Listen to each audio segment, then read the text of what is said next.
This video is titled "Why Women Stay in Bad Relationships." Okay, because you always hear women say, I want a guy I want Mr. Right. I want a good man. Well, a good man's hard to find. That I want a guy to treat me like a queen. All those weird, unreasonable expectations. Okay, so is that what they really want? Yes and no, kind of. Okay. But the problem is what women say they really want and what they end up with, two different things. All right. So, and what I mean by that? What I mean by that is, a lot of times women say, um, you know, he has to have, you have a set list. Women have checklists, guys, of things they want. He's got to have this, that. However, you know, when you end up with somebody, she ends up with some guy, she ends up her boyfriend or whoever ends up being her man or whatever. A lot of times he's none of that stuff. He's none of any of that stuff she's talking about. So what happened? Well, women have the choice, as we know. They go out. Your social media platform is a plethora of guys. It's placated just for them. It's catered for them perfectly. Okay, they point and click shopping as far as dating is concerned. They have the choices, but sometimes they end up with these guys. A lot of times they end up with these guys that are, let's say less than you know, worthy of her time. But she knows that. Why does she take a guy that is not worth her time and all that when she has choices? Let's get into it. Let's find out why. All right, so I'm gonna give you some reasons and a few of these little caveats as to why would a girl settle for a guy that she can probably, or her friends could see that she probably can do better, or whatever. Okay, outside of having stick game, good dick, and all that. Forget that part for a minute right now. I'm talking about the basic shit. All right, so the first thing I would say, actually familiarity. It's familiar. Okay, the behavior of a guy that she's attracted to. Okay, oftentimes, no matter how vital or how reckless the person is, disrespectful, all this, whatever, no matter how that person behaves or portrays himself or he puts himself out there to be, his behavior and everything, his whatever, his personality and all that kind of shit, she's attracted to that because it's familiar. Okay, it placates to her comfort zone. She's familiar with this. She can relate to his behavior. So rather than go outside of that box and find someone else, she would stay with this guy, whether she's happy or not. Love doesn't always mean happiness. Okay, and for her, this is most people will draw to what's familiar. We all do it. It's human nature. We draw to what's familiar. Could have been something from the childhood. Maybe she grew up watching her family, have a fighting, yelling back and forth, and she interpret that as, that's a relationship. That's what it's all about. Okay, or an older sister, on the phone with her boyfriends all the time, yelling and having drama and just hanging the phone up. She watched all the stuff going on as a kid. This is learned behavior. It becomes familiar. Okay, it becomes part of her belief. Okay, and that's where the problem comes in. All right, let's continue. What else is next? So the familiarity for her, it makes her feel, it gives her an emotional anchor. Okay, to somewhere, either her past boyfriends. She could have had a great family. Okay, but somewhere along her line, her adulthood, going back, retrograde to childhood, somewhere in between there. Okay, she may have had all bad boyfriends. Okay, she may have had family or her friends that were just treated at that kind of this. She had a bad choice of friends in high school who treated her a certain way, but this behavior, it feels familiar. This volatile and disrespectful. All this feels familiar, so she would draw to that and go, "Oh, I remember this." Not this time. This time I do different. This time it's like this. He's a little different. Da da da. All right. So familiarity gives her an emotional anchor to draw her into that person or draw her to that person. All right, and end up getting really comfortable, especially over time. Okay, get caught up with that. All right, that's one reason. Okay, so another one would be her self-esteem. She has a low self-esteem. Okay, and a woman with low self-esteem will read herself and read herself on a value scale very low on a value scale. Okay, so she would feel she doesn't deserve anything, or she can't go out and possibly get someone better than what she has right here. Okay, Again, because he's familiar, okay, she kind of knows him. She knows that right now this person is her best option because of what she's contributed to life. She has to put stuff into life. She doesn't feel that she has worthy enough value to either she's given out or reciprocated to the world. So this guy is not pressing her to be better or do better. He's not judging her, so to speak. So she stays because it fulfills her self-esteem as this guy's accepting her for who she is. He's accepting her. Got it? He's not judging her. He accepts her. So she says, okay, well, who am I to judge him? I accept him as well. So she feels a bond with this person. Okay? So, whether it's right, wrong, healthy, unhealthy, doesn't matter. It doesn't matter. Her self-esteem is too low to step out and really make something else happen in life for her. Okay? So she's okay with where she is. Okay? So she'll stay. Okay? For that reason also. Now, another one would be the confidence factor. Okay? I call this one confidence through dominance. Okay? So her significant other, her boo, this dude or whatever, he's very dominant, his presence is dominating, and he's whatever, but it makes her feel safe and secure. Okay, this doesn't mean it's ethical. It's a bad relationship, so it's not ethical, obviously. Okay, he's doing things wrong, saying things wrong. He doesn't care, whatever. Reckless, okay, reckless abandon. He doesn't care, okay, but she stays. Why does she stay? Because she reads this behavior. No matter, even if it's dangerous, risky, all that nonsense, she sees it as a sign of strength. Okay, it's strength that she's lacking.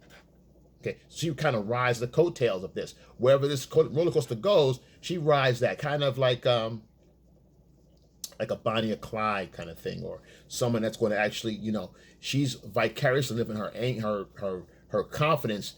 She's drawing her confidence vicariously through this person. Okay, through her boo over here. Okay, she's drawing that energy, so she doesn't need to have confidence because he has enough for both of them. Okay, she can draw on that masculine frame and masculine energy, good, bad, or indifferent. Okay, and don't forget, confidence is still a alluring, attractive trait to have.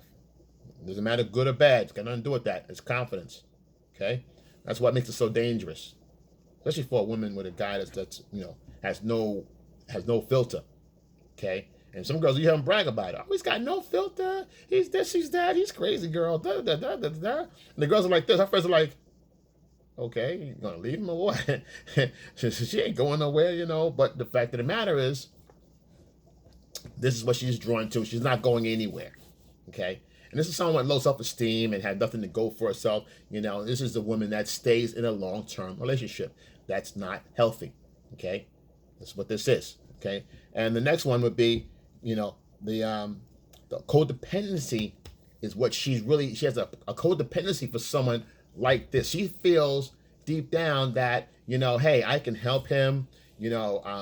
She feels like he needs her around to keep him somewhat, to soften him, to nurture him, because he's a hurting person. He's hurting. So she feels that her love and her soft and nurturing nature will soothe the savage beast. So there, in essence, is a slight challenge for her. That's a challenge that her own mind, okay, is a challenge for her. That's a nice little game she plays, because it's a challenge to get this wild animal to calm, smooth, this, that. So for her, it's a challenge, okay?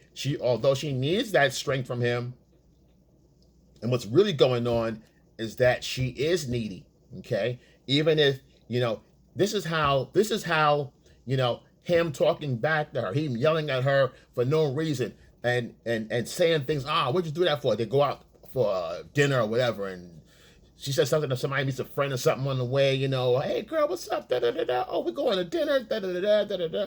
He got his job, got him a raise, whatever, or got fired, whatever, And then later on starts walking away. He goes, yo, why are you telling all my shit? You know, da-da-da. Oh, I was just happy for you, proud for you, you know. Don't be telling nobody my shit. Da-da-da-da-da-da. Oh, I'm sorry. Nah, fuck that. Nah, whatever. He goes off the deep end. What does she do? She blames herself.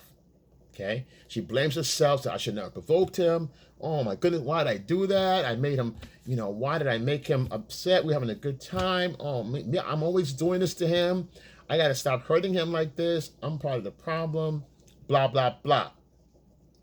What is that? That's codependency at its best. That's someone taking the blame and taking the pain that he has and trying to take his pain away when he's just an asshole. He said he doesn't care really, but it's a great way for him to boost his ego and yell and put her down and make her feel less, gives him the power position.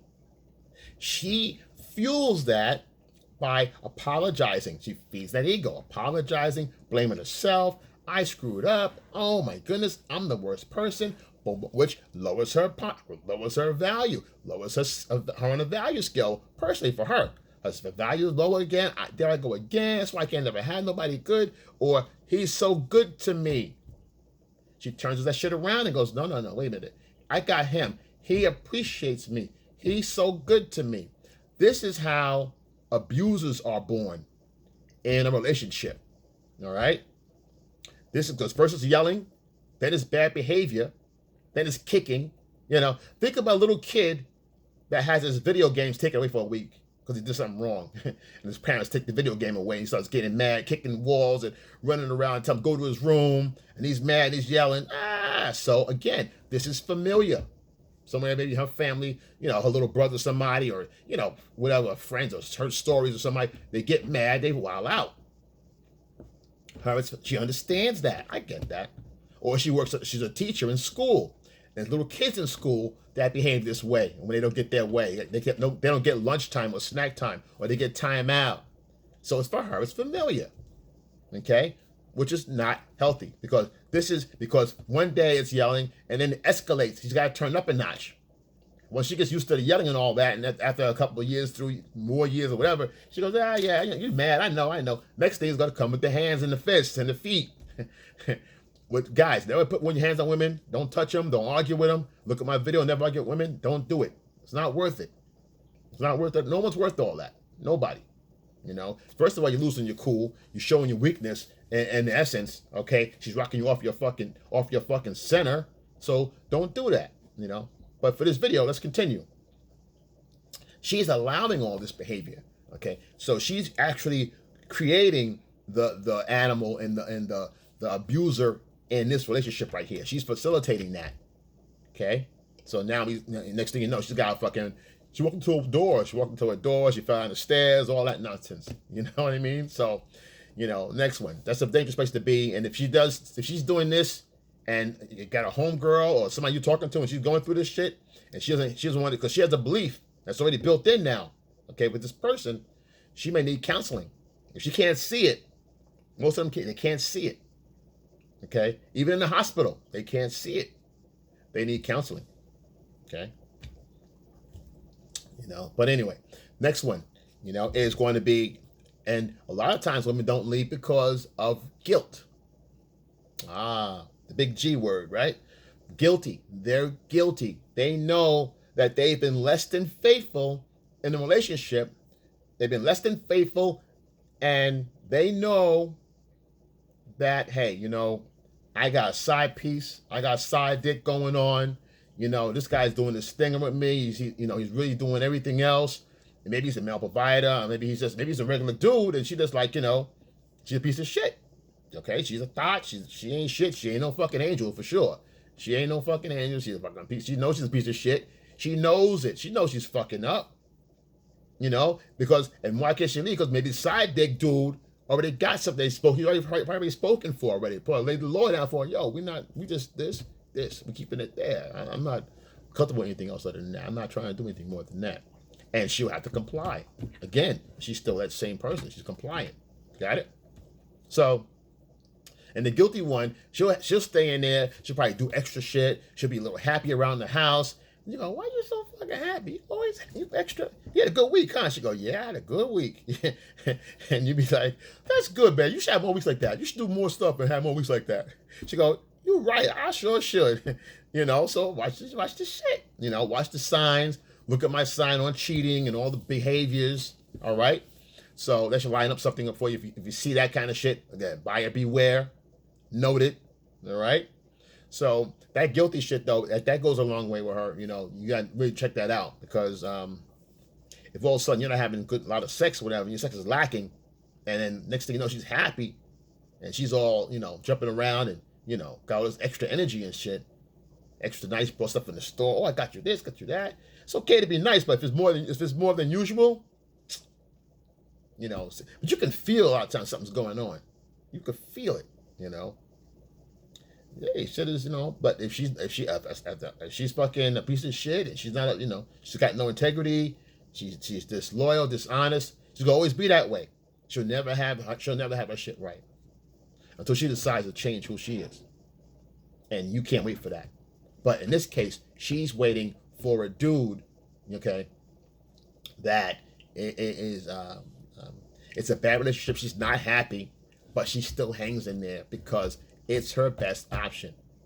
Okay, that's why I tell you guys, don't put up with no shit like that. You got to be the best option. How do you do that?